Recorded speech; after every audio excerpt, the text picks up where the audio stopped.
નમસ્કાર મિત્રો, વાર્તા સાંભળવા માટે આવ્યા છો? ચાલો વાર્તાની શરૂઆત કરી। મારું નામ શિવાની છે અને હું 22 વર્ષની છું। મેં એક મોટા મકાન માલિકના પુત્ર સાથે લગ્ન કર્યા છે, જેનું નામ વિશાલ છે। મારા પતિ વિદેશમાં નોકરી કરે છે, તેથી જ મારા સસરાજી હંમેશા ચિંતિત રહે છે કારણ કે મારા પતિ ભાગ્યે જ ઘરે આવે છે। તેઓ ફક્ત લગ્ન માટે જ આવ્યા હતા અને થોડા દિવસો પછી તેઓ પાછા શહેરમાં જવાનું વિચારી રહ્યા હતા। મેં તેને વારંવાર કહ્યું કે તારી ગેરહાજરીમાં હું ખુશ નહીં રહીશ। તેણે મારી વાત પર ધ્યાન ન આપ્યું અને આખરે તેણે થોડા દિવસમાં શહેર જવાની તૈયારી શરૂ કરી। જો કે તેમના જવા પહેલા અમે ઘણો સમય સાથે વિતાવ્યો હતો, પરંતુ આટલા મોટા ઘરની વહુ બન્યા પછી મારો અભિગમ પણ થોડો મહારાણી જેવો થઈ ગયો। હું ઘરમાં મહારાણીની જેમ રહેવા લાગી હતી।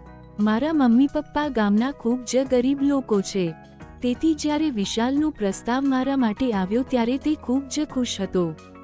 આટલા મોટા ઘરમાં લગ્ન કરવું એ મારા માટે એક સ્વપ્ન સમાન હતું। જ્યારે હું બીજા દિવસે સવારે જાગી ત્યારે જ મેં ટેબલ પર જમવાનું બનાવ્યું હતું। સસરાજી અને વિશાલને બોલાવ્યા હતા, જેઓ બંને ત્યાં બેસીને તેનો નાશ કરી રહ્યા હતા। ત્યારે વિશાલે કહ્યું, પપ્પા, મારે ફરી કામ માટે શહેર જવું છે। સસરાજી બોલ્યા, જો તમે થોડા દિવસ રોકાયા હોત તો હું ખૂબ ખુશ થાત। આના પર વિશાલે જવાબ આપ્યો, પપ્પા, તમારી વાત સાંભળીને મેં લગ્ન પણ કરી લીધા છે। હું આનાથી વધુ નથી કરી શકતો। શું તમે જાણો છો કે મેં આટલું ભણ્યું છે? મારું કામ મારા વિના ન થઈ શકે। મેં જે કરિયર બનાવી તે હું છોડી શકતો નથી। આ પછી મારા સસરાજી કંઈ બોલ્યા નહીં અને નાસ્તો કરવા લાગ્યા। પછીના 3 દિવસ પછી મારા પતિ બીજા દેશમાં ગયા। મારા પતિ વિદેશ ગયા પછી ઘરમાં ચારે બાજુ શાંતિ છવાઈ ગઈ। સાંજ પડી ગઈ હતી જ્યારે વિશાલ પાછો વિદેશ ગયો હતો અને હવે આ મોટા ઘરમાં હું અને મારા સસરાજી જ બચ્યા હતા। વિશાલના ગયા પછી મારું મન ખાલી જ રહેતું, પણ સસરાજીની વાત મને વધુ બેચેન કરી રહી હતી। એક દિવસ મેં સાંભળ્યું કે સસરા ફોન પર કોઈને કહેતા હતા કે આટલી મોટી હવેલીના માલિક છે, પરંતુ હવે હું એકલતા સહન કરી શકતો નથી। ફોનના બીજા છેડે કદાચ કોઈ મિત્ર હતો જેણે કહ્યું કે તમે લગ્ન કેમ નથી કરતા? હવે તારી ઉંમર શું છે? બસ 45 વર્ષ છે। પછી તને પણ હક છે તારી સુખી જીવન બનાવવાનો। સસરાએ કહ્યું, તમે બિલકુલ સાચા છો। હવે હું સહન નહીં કરી શકું। આટલા વર્ષો સુધી મારા પુત્ર માટે જીવ્યો, પરંતુ હવે હું મારા જીવનની જવાબદારી લેવા માંગુ છું। હું પણ લગ્ન કરીશ। આ સાંભળીને હું દુઃખી થઈ ગઈ। મારા હોશ ઉડી ગયા। સસરા ફરી લગ્ન કરવા માંગે છે, ઘરમાં નવી વહુ આવશે તો મારું શું થશે? હું આ હવેલીની રાણીની જેમ જીવું છું, પણ નવી મહિલા આવશે તો મારી મહારાણી જેવી જિંદગીનું શું થશે? લાંબા સમય સુધી હું વિચારતી કે મારે શું કરવું જોઈએ। મારા સાસરાના લગ્ન થઈ જશે તો બધું મારા હાથમાંથી નીકળી જશે। મારે કંઈક કરવું પડશે જેથી સસરાજી લગ્ન ન કરી શકે। પણ જ્યારે રાત પડી ત્યારે હું દૂધનો ગ્લાસ લઈને સસરાના રૂમમાં ગઈ। મેં દરવાજો ખખડાવ્યો અને કહ્યું, સસરાજી, દૂધ લઈને આવી છું। સસરાજીએ કહ્યું, અંદર આવો। મેં તેને દૂધ પીવડાવ્યું અને પાછી આવી। થોડીવાર પછી સાંભળ્યું કે મારા સસરાજી વિશાલને ફોન કરે છે। ફોન પર સસરા બોલ્યા, દીકરા, મારી એક વાત રહી ગઈ। વિશાલે કહ્યું, શું પપ્પા? તે બોલ્યા, હવે મારે લગ્ન કરવા છે। હું એકલતાથી કંટાળી ગયો છું। મારા મિત્રના પણ આ ઉંમરે લગ્ન થઈ ગયા છે અને તે ખુશ છે। હું પણ ઈચ્છું છું કે કોઈ મારી સાથે રહે અને મારી સંભાળ રાખે। વિશાલે ગાડી ચલાવતા કહ્યું, પપ્પા, તમે મને આ બધું કહેવા માટે બોલાવો છો? હું ખૂબ જ વ્યસ્ત છું। તમે જે ઈચ્છો તે કરી શકો છો। આટલું કહીને વિશાલે ફોન કાપી નાખ્યો। હવે સસરાજી શું વિચારતા હશે મને ખબર ન હતી, પણ એક વાત સ્પષ્ટ હતી કે જો આ જ સિલસિલો ચાલુ રહેશે તો જલ્દી આ ઘરમાં બીજું કોઈ આવશે। પછી મારી મહારાણી જેવી જિંદગી ખતમ થઈ જશે। વિશાલ પણ મારા પર ધ્યાન નથી આપતો। હું આખો દિવસ મારા કામમાં ડૂબેલી છું। જો મારા સાસરાજીના લગ્ન થશે તો મારો કોઈ આધાર નહીં રહે। મેં નક્કી કર્યું કે મારે કંઈક કરવું છે અને પછી હું એક યુક્તિ કરી। હું જાણી જોઈને રસોડામાં ગયો અને પાણીની બોટલ ઉપાડવાનો ડોળ કરીને નીચે પડી ગઈ અને મેં જોરથી બૂમ પાડી, ઓહ માં! મારો અવાજ સાંભળીને મારા સસરાજી દોડી આવ્યા અને બોલ્યા, અરે વહુ, શું થયું? મારો પગ કેવી રીતે લપસી ગયો તે મને સમજાયું નહીં. હું હમણાં જ પાણી લેવા આવી હતી. મારા સસરાજીએ મને તરત જ ઉપાડી મારો હાથ પકડીને કહ્યું, મારા ખભાનો ટેકો લઈને ચાલ. તે મને ધીરે ધીરે મારા રૂમમાં લઈ ગયો. હું પલંગ પર બરાબર સૂઈ શકતી ન હતી. તેથી મારા સસરાજીએ મને ટેકો આપીને બેડ પર સુવડાવી અને કહ્યું, દીકરી, હું ડોક્ટરને બોલાવીશ. મેં કહ્યું, સસરા, આટલી મોડી રાતે ડોક્ટરને બોલાવવાની શી જરૂર છે? પ્લીઝ મને આપો, હું જાતે જ લગાવી દઈશ. પણ અંદર દુખાવો થાય છે. મારી કમર એટલી ગંભીર હતી કે હું તેને જાતે લગાવી ન શકતી. તેણે મારી તરફ જોયું અને કહ્યું, દીકરી, હું લગાવી દઈશ. મેં તેને ધીમેથી મારી સાડીનું પલ્લું અને દુપટ્ટો આપ્યો, જેના કારણે તે ધીમે ધીમે હાથ ઊંચો થઈ ગયો. પછી અચાનક તેને અહેસાસ થયો કે તેણે ત્યાંથી ચાલ્યા જવું જોઈએ. તે ઊભો થવા લાગ્યા. પછી મેં તેનો હાથ પકડીને રોક્યો.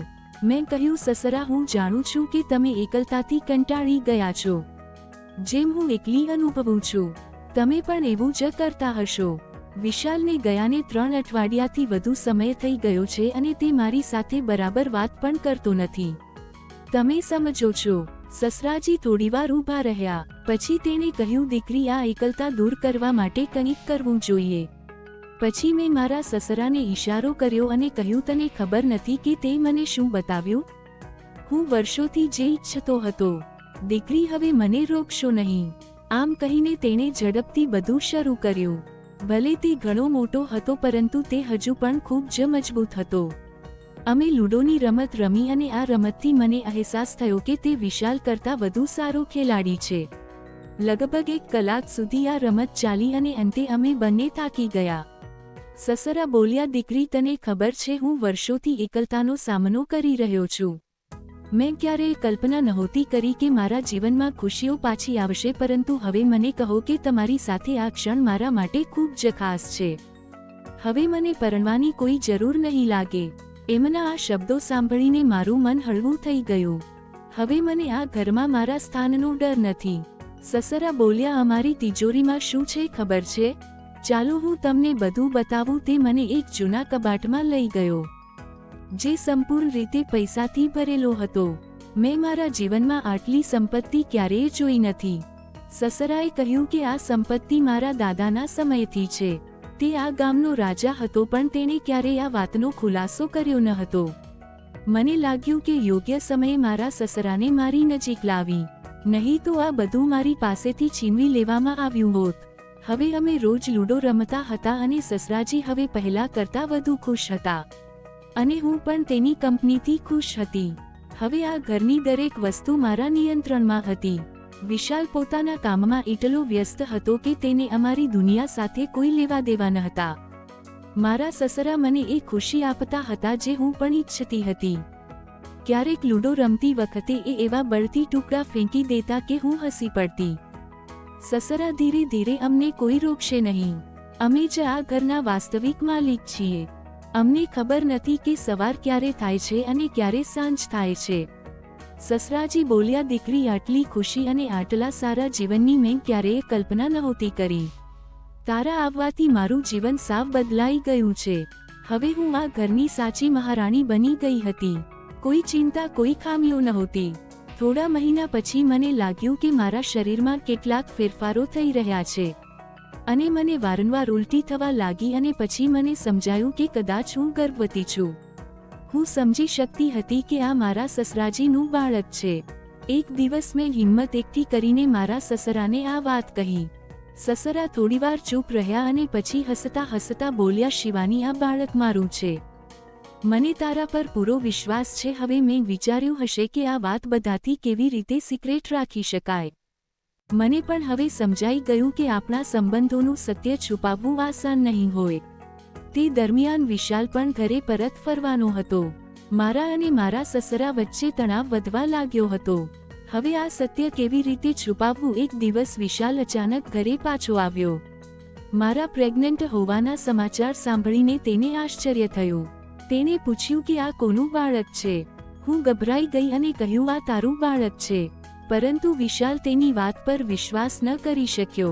સસરા પણ ચૂપચાપ ઊભા હતા, પણ તેમની આંખોમાં સત્ય છુપાયેલું હતું જે બધાની સામે આવી શક્યું હોત. વિશાલે અચાનક તેના સસરા તરફ જોયું અને કહ્યું, પપ્પા, મને કહો, શું તમે આ વિશે કંઈ જાણો છો? સસરા થોડીવાર ચૂપ રહ્યા અને પછી કહ્યું, હવે તને સાચું કહેવું જરૂરી છે. આ બાળક તારું નથી, મારું છે. આ સાંભળીને વિશાલના પગ નીચેથી જમીન સરકી ગઈ. તે ગુસ્સાથી પાગલ થઈ ગયો અને મને ખૂબ જ ખરાબ કહ્યું અને મને છોડીને કાયમ માટે વિદેશ ચાલ્યો ગયો. હવે મારે અને મારા સસરાએ અમારું જીવન નવેસરથી જીવવું હતું. વિશાલના ગયા પછી મેં અને મારા સસરાએ સાથે મળીને અમારા બાળકોને ઉછેરવાનું નક્કી કર્યું. હવે હું આ ઘરની વાસ્તવિક માલકીન બની ગઈ હતી. મારા સસરાએ પણ મને દરેક હક્ક આપ્યા હતા. હવે અમારી વચ્ચેનો સંબંધ વધુ મજબૂત બની ગયો હતો. મને લાગ્યું કે કદાચ આ જ મારું નસીબ છે. હવે હું આ ઘરની મહારાણી બનીશ. હવે મારા સસરાની બધી સંપત્તિ પણ મારી થઈ ગઈ. આ રીતે મારા અને મારા સસરાના જીવનમાં એક નવો વળાંક આવ્યો, જ્યાં હવે કોઈ અવરોધો ન હતા. આવી જ વાર્તા સાંભળવા માટે ચેનલને સબસ્ક્રાઇબ કરજો દોસ્તો. ધન્યવાદ.